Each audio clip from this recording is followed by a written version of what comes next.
गया शहर के व्हाइट हाउस कंपाउंड के रोड नंबर 3 के रहने वाले शमसुल हसन खान ने पंजाब नेशनल बैंक काशीनाथ मोड़ ब्रांच पर धोखाधड़ी का आरोप लगाया है।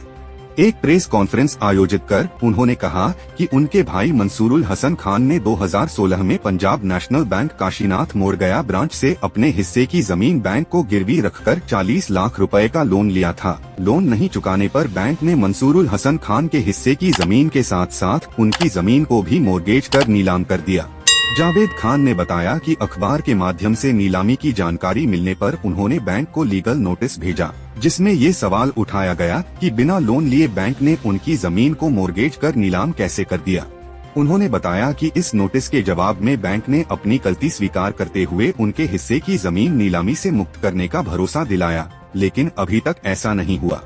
इस तरह बैंक व अपने भाई के कारनामे में फंसकर वह बेवजह परेशान होकर कानूनी लड़ाई लड़ रहे हैं। हालांकि उन्होंने बैंक से एक भी पैसा लोन नहीं लिया है। थक हार कर पीड़ित शमसुल हसन खान उर्फ जावेद खान ने न्यायालय की शरण ली, जिस पर न्यायालय ने संज्ञान लेते हुए बैंक मैनेजर के खिलाफ गिरफ्तारी वारंट जारी कर रखा है। इस पूरे मामले पर जावेद खान ने क्या कहा, आइए सुनते हैं। पंजाब नेशनल बैंक राय काशीनाथ मोड़ गया के रवि भूषण कुमार और नागेश्वर कुमार और यूको बैंक के पूर्व कैशियर मुबारक हुसैन की मिलीभगत से एक बड़े घोटाले का इंकशाफ हुआ है। इन्होंने बिना बिडिंग के, बिना ऑक्शन के मकान पर कब्जा किया है, जिसका सबूत मेरे पास मौजूद है। पहला सबूत यह है कि मोर्गेज में ज्वाइंट डीड पर लोन नहीं दिया जा सकता, इन्होंने लोन गलत दिया है। दूसरा ये कि बैंक स्वयं डीआरटी में जा चुकी है कोर्ट में 2019 में।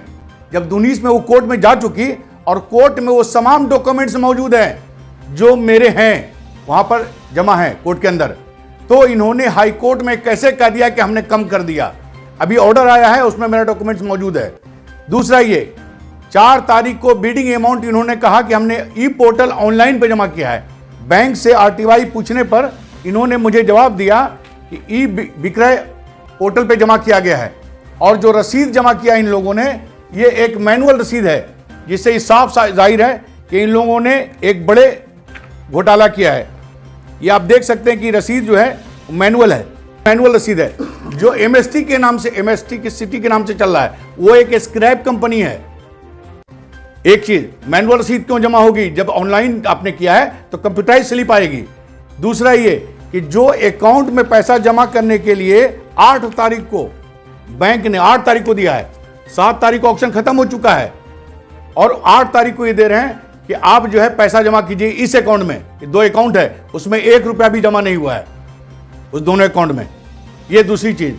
तीसरी चीज, जब ये दे रहे हैं, ये डीआरटी में जमा किया इन्होंने कि photocopy of the online real time bidding, यानी 7 तारीख को बिडिंग हुई है, 8 तारीख तो नहीं हुई है, तो ये 8 तारीख को लेटर कैसे निकालेंगे जब 7 तारीख को बिडिंग हो चुकी है? तो और 8 तारीख को जिस यूडी पर देते हैं, उस यूडी नंबर पे इनकी प्रॉपर्टी का रिकॉर्ड नहीं है, क्योंकि हमने उस यूडी भी निकाला है। उसका नंबर जो है वो कहीं पर भी रिकॉर्ड में नजर नहीं आ रहा है कि ये इन्होंने जमा किया है। देखिए, ये रिकॉर्ड है, रिकॉर्ड नॉट फाउंड। पूरे ऑनलाइन बिडिंग में इनका रिकॉर्ड कहीं पर नजर नहीं आ रहा कि इन्होंने पैसा जमा, ये इनकी प्रॉपर्टी ऑक्शन हुई है।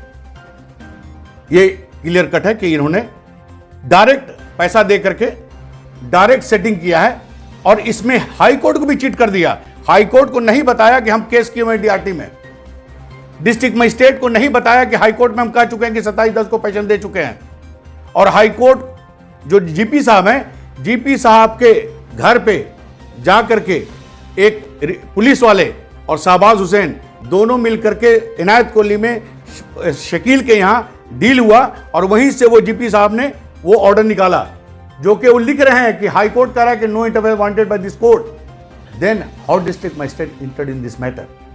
1 साल के बाद पेशन हो रहा है। 27/10 को कहानी खत्म हो चुकी है हाई कोर्ट के अंदर, तो 28/9 को क्या हुआ? और इन्होंने कहा कि प्रशासन ने कब्जा दिया, ना बैंक को कब्जा मिला 28/9 को, चूंकि 27 तारीख का तो कब्जा दिखा दे रहा है, 28 को कहीं पर बैंक का कब्जा नजर नहीं आ रहा है। जब हमने आरटीआई से मांगा तो किसी ने भी नहीं दिखाया। पहले तो इन्होंने कहा कि पुलिस से कब्जा दिया प्रशासन, अब आज के डेट में 91/24 एसएचओ रामपुर और एडिशनल एसडीओ पर भी सीजीएम कोर्ट में मुकदमा हो चुका है, और तमाम इनके अधिकारियों पर ये जो सज्जाद हुसैन से लेकर जो घुसे हैं 28 को, उन पर भी डकैती मुकदमा हो चुका है, केस हो चुका है, सीजेएम कोर्ट में इन लोग हाजिर हो चुके हैं। तो हमारा कहना है कि आज पंजाब नेशनल बैंक और ये चूंकि मुबारक हुसैन डे वन, आप देखिएगा ये आदमी बहुत फ्रॉड है, ये यूको बैंक के अंदर भी बहुत बड़ा फ्रॉडिंग किया है, कई लोगों के साथ फ्रॉडिंग किया है। तो ऐसे आदमी तमाम चीज को लॉ एंड ऑर्डर खत्म करके आगे बढ़े, ये बड़ी बुरी चीज है। इतना बड़ा चीज कि किसी के ऑक्शन नहीं हो, पैसा जमा नहीं हो, बिडिंग में पैसा जमा नहीं हो और ऑक्शन भी नहीं हो रहा और प्रॉपर्टी को कहा जा रहा है कि ऑक्शन हो गया। ये तमाम सबूत हमारे पास हैं। जब अगर उनको दिक्कत हो तो वो लीगल कोर्ट में जा सकते हैं। मैं तमाम सबूत लेकर तैयार हूं कोर्ट के अंदर। अगर उनको लगता है कि ऑक्शन किया पंजाब नेशनल बैंक ने, अगर 4 तारीख को पैसा जमा किया गया है तो वो मेरे खिलाफ कोर्ट में मुकदमा दायर करें, हम कोर्ट का सामना तय करने को तैयार है। मोटेशन इनका रद्द हो चुका है। इन्होंने मोटेशन के लिए अप्लाई किया था वहां। आप एक चीज और देख लीजिए, ये बड़ा इंटरेस्टिंग है। जब इनके हेड ऑफिस को हमने लिखा था तो इन्होंने हेड ऑफिस को लिखा कि मैंने सिर्फ एक पूरी डीड और एक पाई मोर्गेज किया है। ये अपने हेड ऑफिस को लिख रहे हैं। और जबकि मंसूर हसन खान का एरिया दोनों डीड मिला के 1280 स्क्वायर फीट होता है और 723 मेरा होता है, दोनों मिला के 2003 होता है, तो 14 से 31 कैसे आप देंगे? और प्लस ये कि जब पार्टीशन सूट फाइल है, हाईकोर्ट में कह चुका बैंक सेकंड बार में कि हम पार्टीशन सूट फाइल है, डीआरटी में कह रहा पार्टीशन सूट फाइल है, तो सब फाइल होने के बावजूद भी सेकंड पोजीशन क्यों लिया आपने? आखिर इतनी जल्दी क्या थी आपको? अगर आप जेन्युइन थे और सज्जाद अगर जेन्युइन था और इसने कभी विरोध नहीं किया कि हाईकोर्ट में ये बैंक ने गलत किया है, कभी विरोध नहीं किया कि बैंक ने कहा कि 27/10 को पेंशन हम दे चुके हैं, तो फिर ये दोबारा पेंशन 28/9 को क्यों? और डिस्ट्रिक्ट मजिस्ट्रेट क्या पैरेलल कोर्ट चलाएंगे? क्या हाईकोर्ट के आदेश का अवहेलना करेंगे डिस्ट्रिक्ट मजिस्ट्रेट? इनको पावर ही नहीं है। सरफेसी एक्ट में सेक्शन 14 में इनको पावर ही नहीं कि दोबारा पेंशन दिलावे, रिव्यू करने का पावर नहीं। पेंशन तो बहुत दूर की बात है। तो इस तरीके का खेल जो हुआ है वो इलीगल है और एक पूरा स्कैम चल रहा है पंजाब नेशनल बैंक के अंदर। हम कोशिश करेंगे कि हो सकता है कि हम हाईकोर्ट में जाकर के इस पूरे प्रक्रिया पर जांच की मांग करेंगे कि इसकी पूरी जांच कराई जाए। क्योंकि पंजाब नेशनल बैंक को अगर ताकत है और मुबारक हुसैन को भी ताकत है तो इस पूरी बिडिंग और ऑक्शन के प्रोसेस को सामने लावे, ताकि पता चल जाएगा। अगर कोई हमने गलत बात की तो मुकदमा भी कर सकता है वो दोनों। हम दोनों को अधिकार देते हैं कि आप कोर्ट में आइए, तमाम डॉक्यूमेंट्स को लाइए। हम चैलेंज करते हैं कि ये ना ऑक्शन हुआ है, ना ये बिडिंग में पैसा जमा किया है, इस सब फॉल्स पेपर जमा करके हर कोर्ट को मिसगाइड कर रहा है ये लोग। हमारा कहना है कि इसमें जो कुछ भी हुआ है घोटाला, इसको आपके बीच में, जनता के बीच में हमने रख दिया। बाकी 28 तारीख को जो मेरी प्रॉपर्टी के अंदर ये घुसे हैं, जिसको ये कह रहे हैं प्रशासन ने दिया है, मेरे ऊपर झूठा मुकदमा एसएचओ रामपुर ने किया है, फर्जी मुकदमा कराया गया मेरे ऊपर ताकि ये बोल नहीं सके, उनके विरुद्ध हमने सीजेएम कोर्ट में केस कर दिया है एडिशनल एसडीओ और एसएचओ के खिलाफ कि मेरा ताला तोड़ के आपने पैसा कैसे दिया, किस आधार पे। और बैंक कहीं कोने को तैयार नहीं है। ये अंडर कस्टडी कैसे भेज दिया इन्होंने, खत्म कर दिया इसको। डीआरटी में जमा है प्रॉपर्टी, ये देखिए प्रॉपर्टी डीआरटी से हम लाया पेपर, डीआरटी कोर्ट से। तो डीआरटी में जमा है कोर्ट में, तो बाहर हाईकोर्ट में कैसे कर दिया, कम कर दिया आपने? अभी नया ऑर्डर है, 23 में ऑर्डर आ रहा है। तो ये खिलवाड़ करके रख दिया ना पूरे को।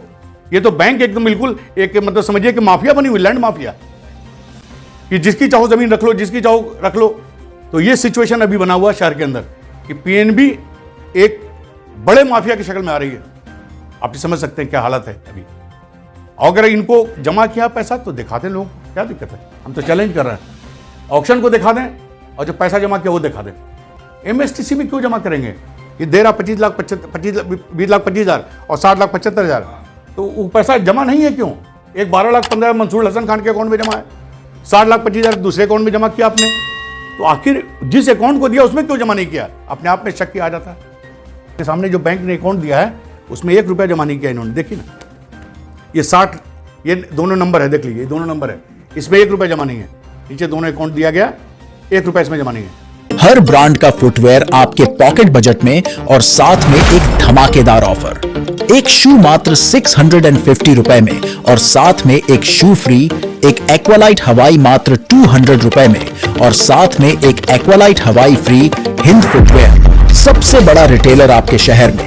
आप अपने परिवार के लिए जूते, सैंडल और भी कई टाइप के फुटवेयर खरीद सकते हैं। एक ऐसा रिटेलर जहां मिलेगा आपके पसंद का फुटवेयर। हम आपके पसंद नापसंद का पूरा ख्याल रखते हैं। आप किसी भी उम्र के हों या किसी भी बजट में, हमारे पास सभी के लिए है कुछ नया और कुछ स्पेशल।